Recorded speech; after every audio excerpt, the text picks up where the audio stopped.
Okay. Next slide, Brandika. Now, religious diversity. Did you want to do that? Yes, you do that.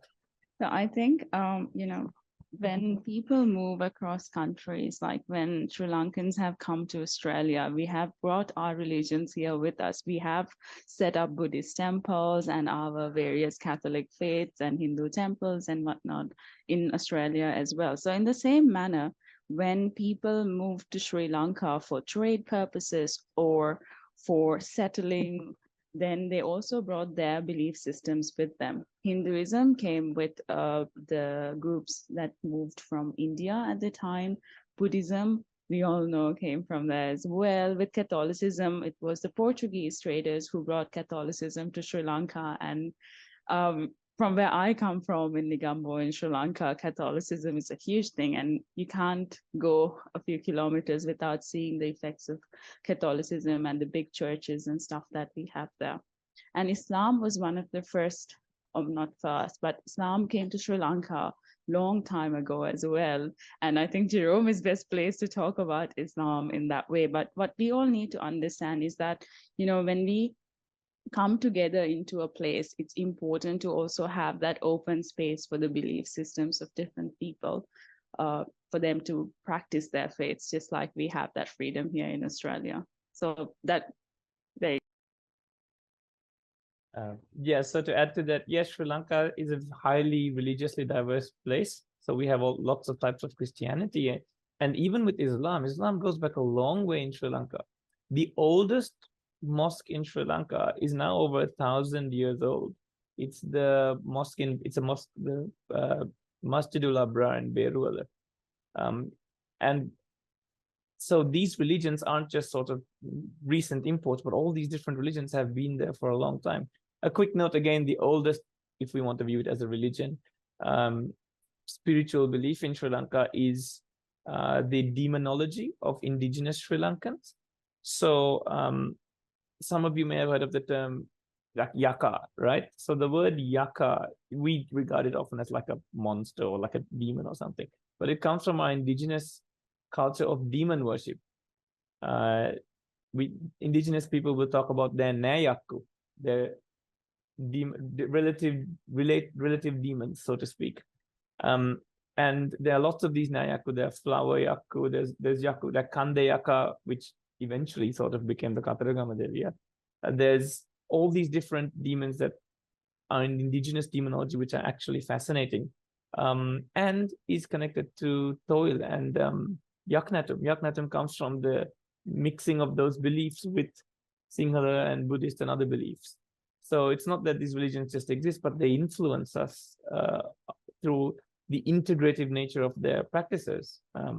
So, Sri Lankans celebrate Eid. We also celebrate Christmas. We also celebrate Aurudu and Buddhist celebrations. We have Pongal and all these sorts of things. We even have Zoroastrianism, which is from the Parsi community, and various other religions. So again, a highly, highly ethnically and religiously diverse country, which is very rare globally. Next slide, Randika. You can do language as well, I think.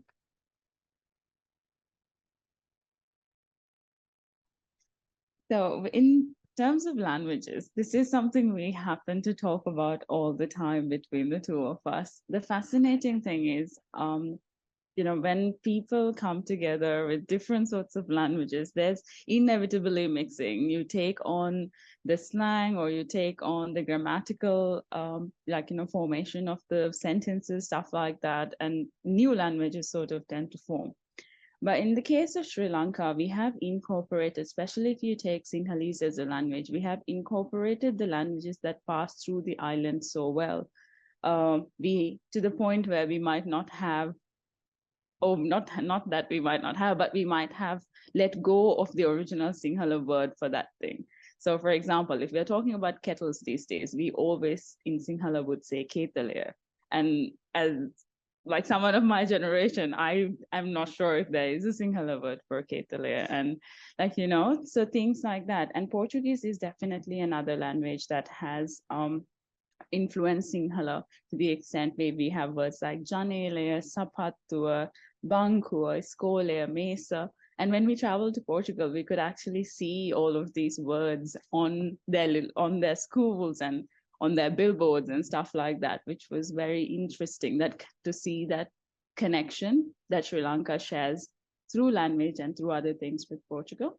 And you can also see the influence of Tamil into Sinhala. And all of these have also intermixed into other languages, but I'm using Sinhala as an example because it's one that I'm familiar with. So when we look at Tamil, we can see words like Aya or Akka or like, Tatu or Chandia or like, those sorts of words have definitely ended up influencing Sinhala, and other languages have as well. So one thing that we find fascinating is something that Jerome will talk about next. It is the use of all of this in English, the type of English that are sort of like developed in Sri Lanka with like your Sinhalese grammar and different kinds of words and idioms. And that is a very fascinating one. So let's hear from Jerome. Just before the next slide, I just want to add to Randika's thing there with the point about the Ketale. Ketale is a loan word from English into Sinhala. There are many of these words. So Ketale, bus, parliament, these are all words, loan words that we have in Sinhala from English, and we use them in Sinhala, but we don't think about their origin, right? Similarly, our level of multiculturalism is evident in how many indigenous words we have. Gala, Oya, these are Vadi words or Adivasi words. Thousands of words from Portugal, Janele, Sapatu, Banco, Escola, Mesa, and so on. Dutch words like Skrupuniana, Kantorua, Notaris, advocate, even the names of cards. Can you hear him?